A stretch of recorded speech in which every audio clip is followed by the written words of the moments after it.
नमस्कार दोस्तों। मैं हूं आपका दोस्त आपका होस्ट आर के और आप देख रहे हैं आर के ट्रेडिंग। दोस्तों तारीख है 1 दिसंबर 2021 और यहां पे 2 दिसंबर 2021 के लिए निफ्टी के फार्मा मेटल आईटी और साथ ही फाइनेंशियल स्टॉक के आंसर्स लेकर आपके सामने हाजिर हूं।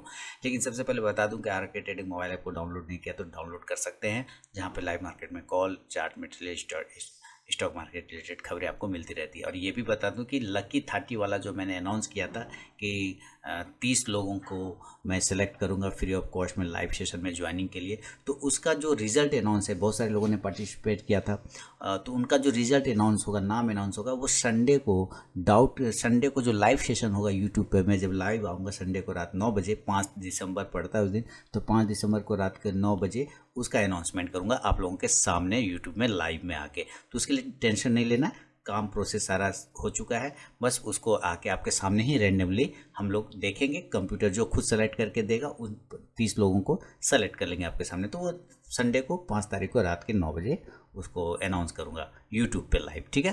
तो ये एक इन्फॉर्मेशन था। तो चलिए शुरुआत करते हैं। सबसे पहले फार्मा इंडेक्स को देखते हैं और फार्मा के में निफ्टी फार्मा को देखेंगे। देखिए निफ्टी फार्मा का जो चार्ट है आज ये दिख रहा है हम लोगों को, ये गिरावट वाला चार्ट दिख रहा है, यानी कि आज ये बियरिश रहा। तो बियरिश रहा तो बैंकिंग सेक्टर में मूवमेंट लगा, लेकिन फार्मा में आपको गिरावट देखने को मिला, और छोटा मोटा गिरावट नहीं, बड़ी गिरावट मिला है। 1.5% की गिरावट है। और मैंने कल आपको बोला था कि 13,600 के नीचे निकलेगा तो कमज़ोर हो जाएगा, 13,500 और 13,400 तक आ सकता है, 13,400 तक आ सकता है। तो देखिए 13,400 के आसपास बिल्कुल आया। कल फिर से एक सिनेरियो बन सकता है कि अगर 13,380-85 के नीचे निकलता है तो फिर ये कमज़ोर हो सकता है। अगर इसको बाउंस को करना है तो वापस इसको 13,550 से 600 के ऊपर ट्रेड करना होगा। तो एस्ट्राजेनिका पे पहले नज़र रखना होगा आपको। एस्ट्राजेनिका अगर 3200 के ऊपर निकलेगा तो मूवमेंट करेगा 3300 के लिए, और नीचे अगर ब्रेक करेगा 3,080 के नीचे सेल करेंगे 3,000 टारगेट के लिए। और विंडो फार्मा थोड़ा कॉस्ट टू कॉस्ट है, अप साइड में जाने के लिए 672 से 73 के लेवल को अगर ब्रेक करता है तो 680 तक के टारगेट देने की कोशिश करेगा आपको। और विंडो फार्मा कल एक्सपायरी भी है तो संभल के ट्रेड करें। बायोकॉन की बात करें तो बायोकॉन में मूवमेंट आ रहा है दोस्तों, धीरे धीरे इसे, लेकिन ये अपने मूवमेंट पकड़ने की कोशिश करा और ये मूवमेंट पकड़ना पीछे अच्छा स्टॉक है। 375 के ऊपर निकला, 380 से 85 के टारगेट बनेंगे। कैडला नीचे के लेवल को होल्ड कर रहा है बहुत अच्छे तरीके से, 450 के नीचे निकलेगा ज़रूर सेल करेंगे। टारगेट लगभग 440 का बीच, तब बाउंस करना है तो इसी जगह से बाउंस हो सकता है। सिप्ला की बात करेंगे, सिप्ला 920 के ऊपर जाएगा बाय, 920 के नीचे आएगा सेल, और तब तक नया बाय नहीं होगा जब तक 1000 के ऊपर नहीं जाएगा। ये फिर से आ गया ये 920 वाले लेवल पर, आप देख रहे हैं। अब ये 920 के नीचे निकला, फिर सेल करेंगे तो 900 तक आ जाएगा, 940 के ऊपर जाएगा तो फिर बाय करेंगे, 960 आएगा। डिविज लैब की बात करते हैं तो डिविज लैब 5000 के ऊपर निकलेगा तो 5100 का 5100 का टारगेट, नीचे ब्रेक करेगा 4700 को तो 4600 का टारगेट। डॉक्टर लाल पैथलैब की बात करें, डॉक्टर लाल पैथलैब अपने इंपॉर्टेंट सपोर्ट को होल्ड कर रहा है, नीचे 3700 को ब्रेक करेगा, 3600 का टारगेट। डॉक्टर रेड्डी अपसाइड में जाने के लिए कम से कम 4800 को ब्रेक करना होगा, अदरवाइज नीचे अगर 4560 को ब्रेक करता है 4500 तक के लेवल दिखा सकता है। ग्लेनमार्क फार्मा की बात करें, ऊपर जाने के लिए 540 का रेजिस्टेंस एरिया, वो ब्रेक करेगा तो 560, नीचे इसी जगह पर से इसको सपोर्ट लेके ऊपर की साइड में जाना चाहिए ग्लेनमार्क फार्मा को, क्योंकि यहाँ पर से अगर ये नहीं गया और नीचे तोड़ दिया 485-90 तो कमज़ोर हो जाएगा। ग्रेन्यूल्स इंडिया ठीक ठाक है, कोई दिक्कत नहीं, लेकिन हमें ऊपर जाने के लिए 315 से 20 के लेवल को ब्रेक करना होगा। लुपिन की बात करते हैं तो लुपिन में अपसाइड में बिल्कुल 900 का रेजिस्टेंस एरिया, 900 के ऊपर निकलेगा तो 920 के टारगेट देगा। यहाँ पे देखिए एक सपोर्ट है 870 का, 870 के नीचे निकलेगा सेल मार देंगे 850 के लिए। नोवाटिस की बात करते हैं, नोवाटिस 800 के ऊपर निकल बाय करेंगे 820 से 840 के लिए। पिरामल 2600 2500 ये सारे रेजिस्टेंस एरिया, हालांकि 2500 के ऊपर निकले तो 2600 के टारगेट मिलेंगे, 2400 के नीचे निकलेगा तो 2300 का टारगेट। स्ट्राइड्स फार्मा की बात करें तो ये कल कुछ कमाल करेगा, 500 के ऊपर निकलेगा तो 520 के टारगेट बनेंगे। सन फार्मा की बात करें तो सन फार्मा में 760 के ऊपर जाएगा तो 780 से 800 का टारगेट, नीचे की तरफ में 740 के नीचे निकलता है तो कमजोर हो जाएगा, 720 का टारगेट। टोरेंट फार्मा की बात करें, टोरेंट फार्मा ऊपर की साइड में 3050 के ऊपर जाने पर मूवमेंट करेगा, 3150 के लिए। अगर ये 2950 को नीचे ब्रेक करता है सेल करेंगे 2900 के टारगेट के लिए। वोकट फार्मा की बात करें 442-43 के ऊपर निकलेगा तो 450 से 55 के टारगेट मिलेंगे ऊपर के लेवल में, नीचे 430 को ब्रेक करेगा सेल करेंगे 420 के टारगेट के लिए वोकट फार्मा को। तो ये था दोस्तों निफ्टी के फार्मा स्टॉक पे मेरा अपना व्यू। चलेंगे मेटल की तरफ। सबसे पहले मेटल इंडेक्स को देखते हैं। मेटल इंडेक्स में मूवमेंट आया है और ये आज थोड़ा चेंज भी हुआ, 2% की तेजी इसमें दिखाई दिया है। कल ये अपने हाई के ऊपर निकलता है 5350 से 40 को ब्रेक करता है ऊपर तो 5450 तक के टारगेट दिखाएगा इसका इंडेक्स। इस हिसाब से अडानी इंटरप्राइजेस पर नजर रखें तो आपको एक मूवमेंट मिल सकता है, लेकिन हमें पोजीशन बनाना है 1790 से 1800 के ऊपर, उसके पहले नहीं बनाना है। APL अपोलो की बात करें तो चलिए APL अपोलो पे देख लेते हैं। देखिए रेडी है ब्रेकआउट देने के लिए APL अपोलो, बस 935 के ऊपर निकलेगा, 950 से 60 के टारगेट बनेंगे। कोल इंडिया में आपने लोअर लेवल को होल्ड कर लिया, बढ़िया तरीक़ा से होल्ड किया। अगर इस लेवल को ब्रेक कर देगा नीचे 150 तो कमज़ोर हो जाएगा। ऊपर जाने के लिए इसको 156, 57, 58 ब्रेक करना होगा तो 160 के टारगेट बनेंगे। हिंडाल्को की बात करें, अप साइड में हिंडाल्को जाने के लिए रेडी है, 430 के ऊपर निकले 440 का टारगेट देगा। हिंदुस्तान कॉपर की बात करते हैं, हिंदुस्तान कॉपर अप साइड में 120 का रेजिस्टेंस है, उसके ऊपर निकलने के बाद मूवमेंट आएगा, उसके पहले ट्रेड नहीं करेंगे। हिंदुस्तान जिंक 335 से 40 के ऊपर ब्रेक करते के साथ 350 तक के टारगेट बनेंगे। जिंदल स्टील की बात करते हैं तो जिंदल स्टील जिस जगह पे खड़ा है वहाँ पे कोई भी ट्रेड नहीं बनेगा, लेकिन हाँ 350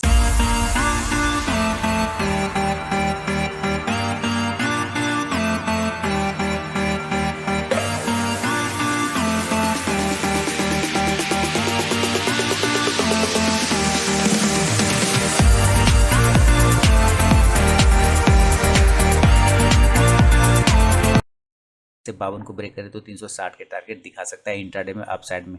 नीचे अगर 340 ब्रेक करता है सेल हो जाएगा 335 से 330 के टारगेट के लिए।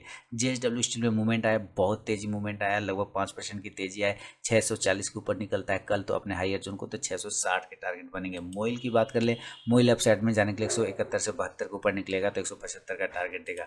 नेशनल एल्युमिनियम में अभी कोई लेवल नहीं आ रहा, लेकिन 92 के ऊपर निकलने के बाद नेशनल में 92 के ऊपर निकल 95 के टारगेट बनेंगे। NMDC की बात कर लेते हैं तो NMDC ने होल्ड किया हुआ बहुत अच्छा से, 140 का रेजिस्टेंस सपोर्ट एरिया है, ये एरिया पर से ही अपने आप को ये चौथा बार बाउंस कर रहा है, तो 140 के ऊपर निकले बाद नया ताजगी आएगा 145 के लिए। रत्नामणि मेटल्स कुछ भी अभी लेवल इसका नहीं है। सेल की बात करें, सेल अप साइड में 105 के ऊपर निकलता है 110 के टारगेट। टाटा स्टील की बात करते हैं, ठीक ठाक अपने इंपॉर्टेंट सपोर्ट लेवल पर ट्रेड करा दी गई टाटा स्टील। कल ही बात हुआ था कि इस लेवल को अगर होल्ड कर जाए 1050 के नीचे निकलता है, 1045 के नीचे निकलता है तो कमजोर होगा, तब सेल करेंगे। लेकिन अगर कल 1100 के ऊपर निकलता है तो बाय कर लेंगे 1120 से 50 के टारगेट के लिए। वेदांता 2.5% की तेजी, अच्छा मूवमेंट आया, 350 के ऊपर निकलेगा 360 का टारगेट बनेगा। विलासपुरम कॉर्प में 170 के ऊपर निकला तो पोजीशन बनाएंगे 175 से 180 के टारगेट के लिए। तो ये था निफ्टी के फार्मा के बाद मेटल स्टॉक है मेरा अपना व्यू।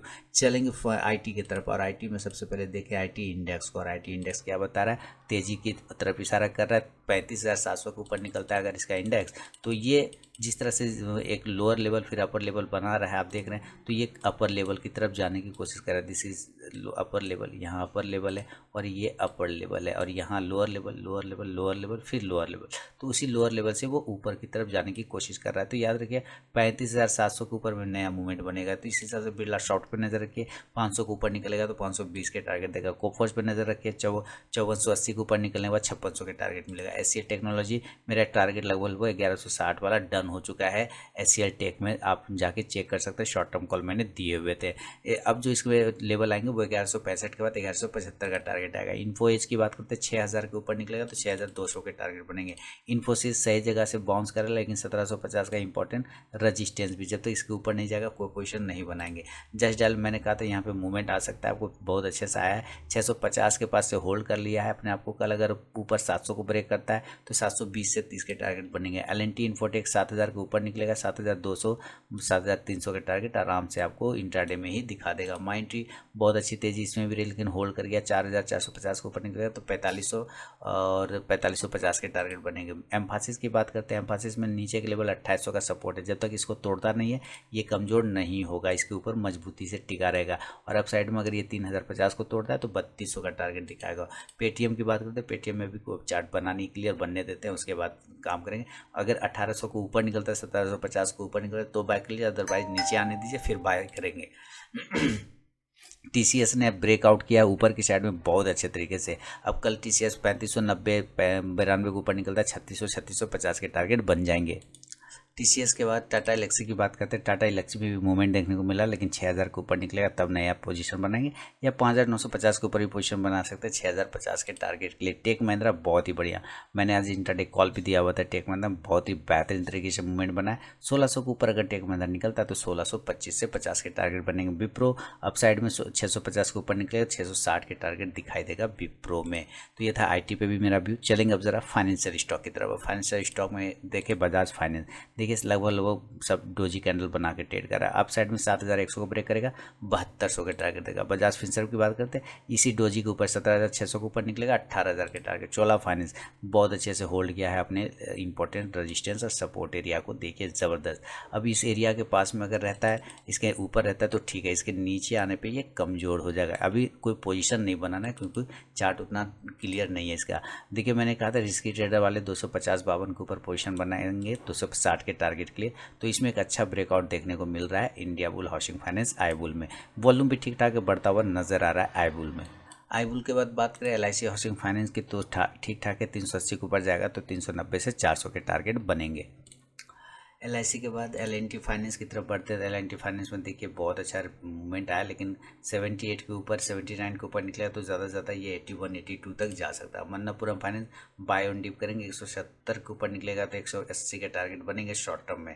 और ऐसे भी ये पोर्टफोलियो स्टॉक है लॉन्ग टर्म के लिए, नज़दीक में इसके बारे में कुछ नहीं सोचना है। M&M फाइनेंस की बात करें तो अभी कोई भी लेवल नहीं है, छोड़ देंगे। मुथूट फाइनेंस की बात करें, मुथूट फाइनेंस 1500 के ऊपर नया मूवमेंट बनेगा, अभी नहीं कर सकता है। SR ट्रांसफिन की बात करते हैं, 1450 के ऊपर निकलेगा तो 1500 तक के टारगेट दिखा सकता है SR ट्रांसफिन। तो ये था दोस्तों निफ्टी के फार्मा, मेटल, IT और साथ ही फाइनेंशियल स्टॉक पे अपना व्यू। पसंद आया तो जरूर फीडबैक दें। और RK ट्रेडिंग मोबाइल ऐप को डाउनलोड नहीं किया तो डाउनलोड कर लीजिए, फ्री ऑफ कॉस्ट में लाइव मार्केट में call, technical chart, study material, IPO related खबरें सारी मिलती है। यही चीज़ मैं टेलीग्राम चैनल पे भी देता हूँ, आप वहाँ भी ज्वाइन कर सकते हैं, जिसका लिंक वीडियो के डिस्क्रिप्शन बॉक्स में दिया गया। तो मिलूंगा नेक्स्ट वीडियो में, तब तक के लिए बहुत बहुत धन्यवाद।